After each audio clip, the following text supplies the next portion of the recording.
15 si tita mo na change. 15? Oo. Change na. Oo, yun naman din naman. Nakita tayo eh.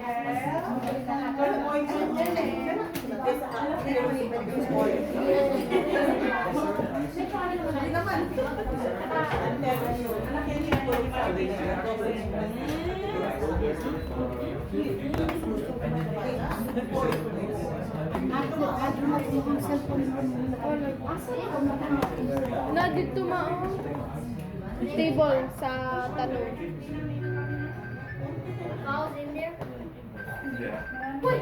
Ring, sabihin mo sa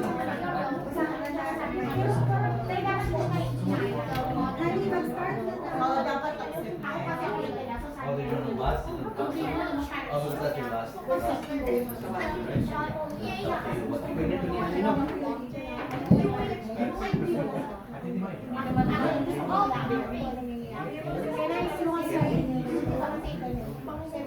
Wow. Siguro, mamuin mo ka kayo sa aking perfume daw.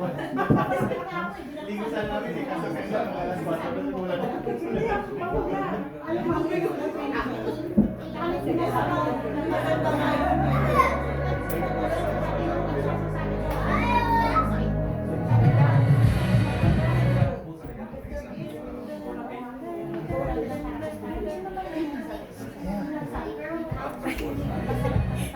Kita ka dyan dito. May nagsuko pa sir.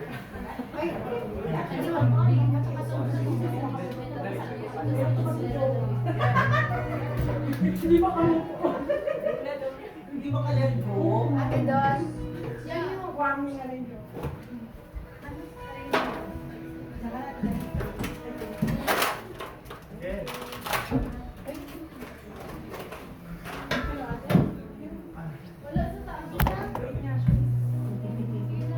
Okay.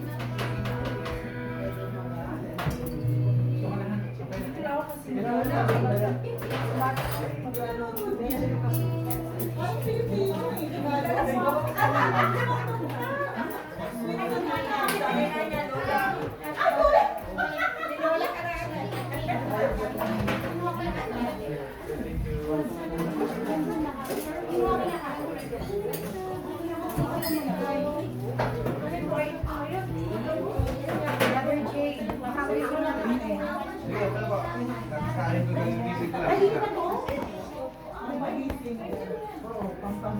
While in 5 minutes po, mag-start na tayo. And while preparing, This one ate, oh. makikita ko, Sorry.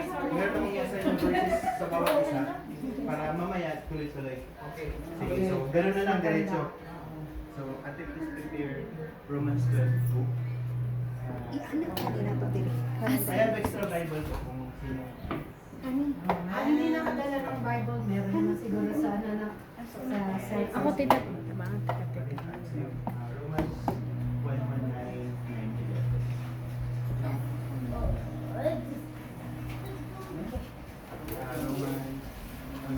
Romans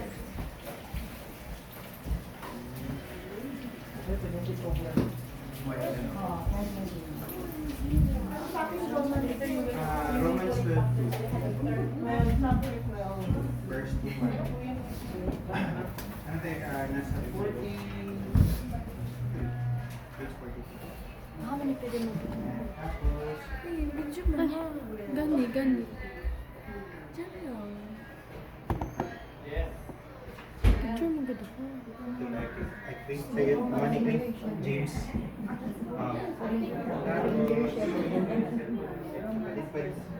Second Timothy.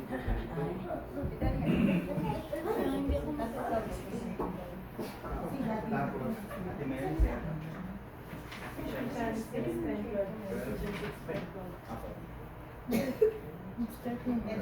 Gani, wait. Luke 11. Yung video, baka na po. Wait lang. Sunod lang tayo eh. Pinagmanahan. Patulan nyo ah, okay lang. Gawin mo muna to.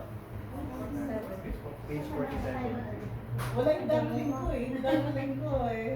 Layo-layo. Ayun o, dyan. Walang special.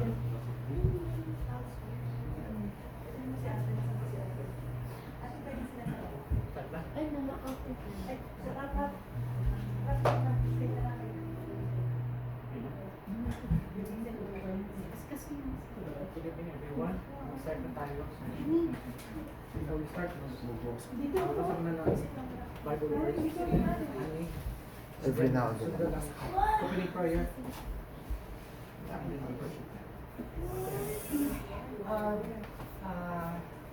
Our Bible verse for today is Deuteronomy 32, verse 3 to 4. It says, "For I proclaim the name of the Lord. Ascribe greatness to our God, the rock. His work is perfect, for all his ways are just. A good of faithfulness and without justice. Righteous and upright is he." Thank you. Let us pray. Heavenly Father, thank you for this wonderful day. As you gather us, open our hearts and our minds to your words. Guide Father Darwin as he facilitated your words. Father, we humbly come to you asking forgiveness for our sins. We acknowledge your presence. We believe that you are holy. It's the only by your grace that we can come boldly in your throne of grace. Let meditations of hearts, body, and soul, mind be acceptable unto you. We ask in this most precious and holy name, in Jesus' name. Amen. So worship the Lord.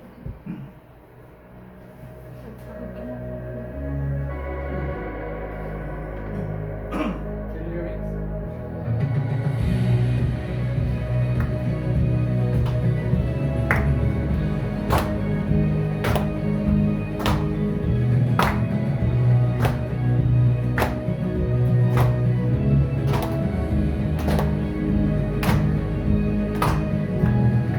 Come, let us worship our King.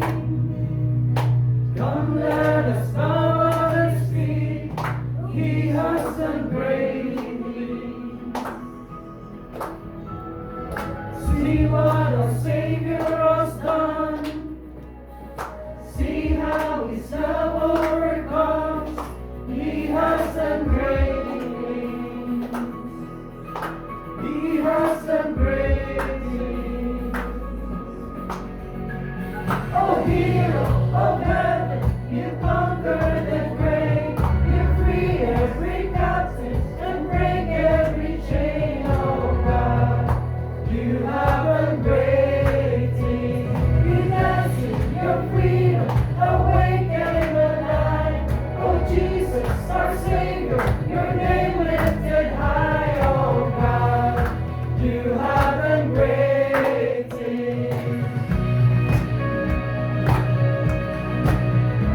Sing the song of ages to the Lamb. All who will before us, all who will believe, sing the song of ages to the Lamb. Your name is the highest, your name is the greatest, your name stands above them all. All thrones and dominions, all powers and positions, your name stands above them all.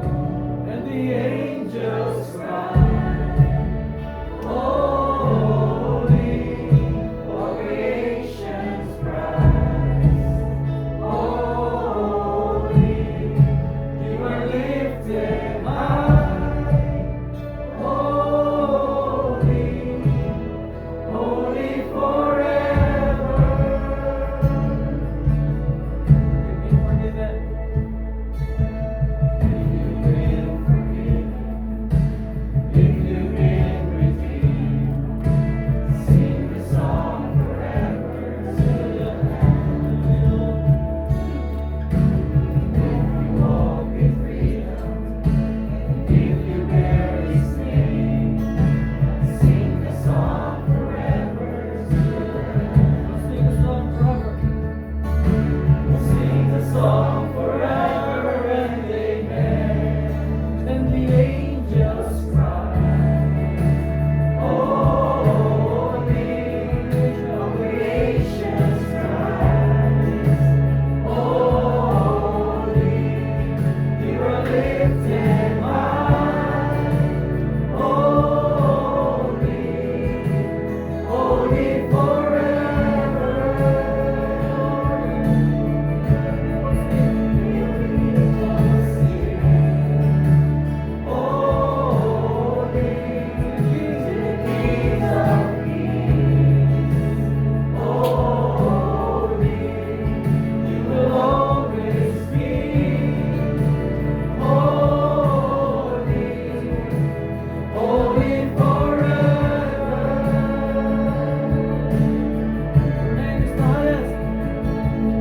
Your name is the highest, your name is the greatest, your name stands above them all. All thrones and dominions, all powers and positions, your name stands above them all. Your name is the highest. Your name is the highest. Your name is the greatest. Your name stands above them all. All thrones and dominions, all powers and positions, your name stands above them all. And the angels cry, holy, all creation's cries, holy, you are lifted high, holy, holy forever. Your people sing, holy, to the King of Kings, holy, you will always be, holy, holy forever. You will always be, holy, holy forever.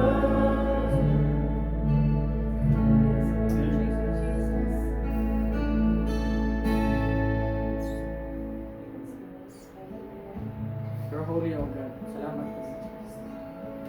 Lord, as we study your word tonight, pray that you bless each and every one of us. Open our hearts and our minds for you. Upang ang mensahe mo sa bawat isa ang matutunan. We give you all the praise and glory. In Jesus' name we pray. Ayan.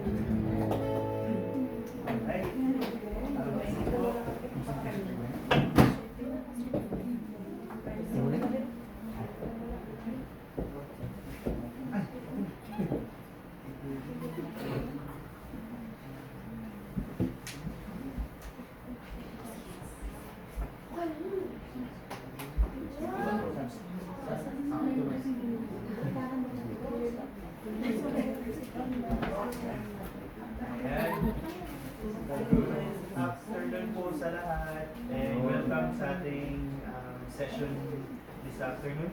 Pasensya na po if my voice is a little bit cracky. Kakagaling na po ng sipon. Thank you so much po once again for coming to our discipleship or to our session this afternoon. And if you notice po, before we started, I gave you some verses, so prepare. I will be facilitating this afternoon, so it will be a two-way conversation, okay po? So, kaya mahiya, just let's study together kung ano yung word sa atin ng Lord. But before we proceed, I'd like to welcome our guest today, Ate Cherry, or Cherry. Welcome to the so our legal leader is Manchester, the one wearing white, and one of our core team is Kuya Benjo on the other side. They are currently in BC, attending retreat. So, hopefully they will be here next week. Pero uwi naman sila bukas, so next week naman. And we are hoping that this is not just the first time and last that you will be here. So we're hoping that you will be part of the Moraya family. Kuya Jay is here. He is our next Digo leader po. I mean, siya po yung isang Digo leader din po natin, Kuya Jay. And yes, from the Philippines. Fresh. Hindi namin expect na makaping si Kuya, kaya thank you Kuya for starting ulit. Also, thank you for opening house of Agya family. We're so grateful. But before we proceed, I have some surprises prepared here. Not me, but I was given the task to show this very important video. And give me one sec for technical.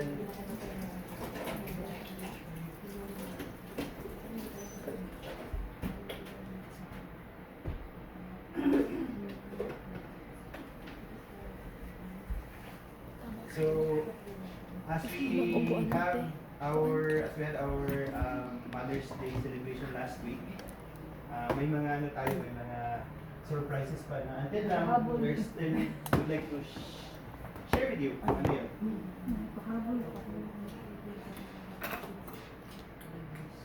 Haba talaga ng pag-Mother's Day, no? Yeah.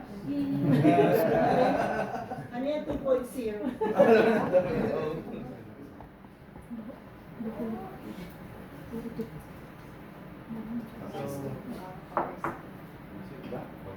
June 9. Sister Lizelle, via satellite mo namin na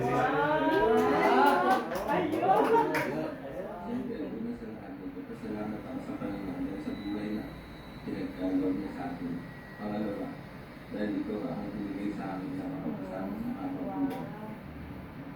Gaya na lang, sinasabi sa inyo, ikaw ang aking destiny. Yun lang.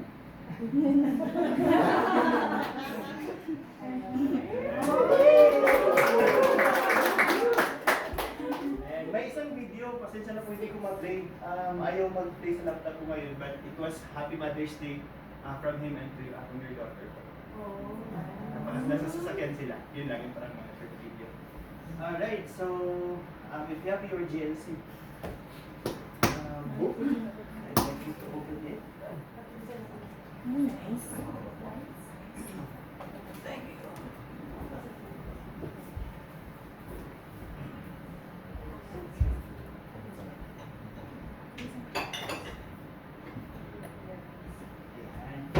So, our last topic was session 4. It's the one promise. It was, I think it was, I was a bit divided din. Anong tawag doon? Yung from, respective D group. So, right now, let's proceed to one promise. One source, session 5. It's on page 14. let me just read to you what it's all about. So one source, the Holy Spirit. And in session 4, and we learned that our relationship with God is a permanent. Even if we occasionally stray sin, sin does not permanently damage our relationship with God, right? It's stable, it's connection, it stays intact. We can be restored to the joy of our new life in Christ by confessing our sin and turning back to God. But it would be even better if to consistently see victory over sin, because that's our challenge as a Christian, as a human being, right? Even though we know God, yung sin is still there. So the problem is the consistency and how are we really standing in the holiness of God.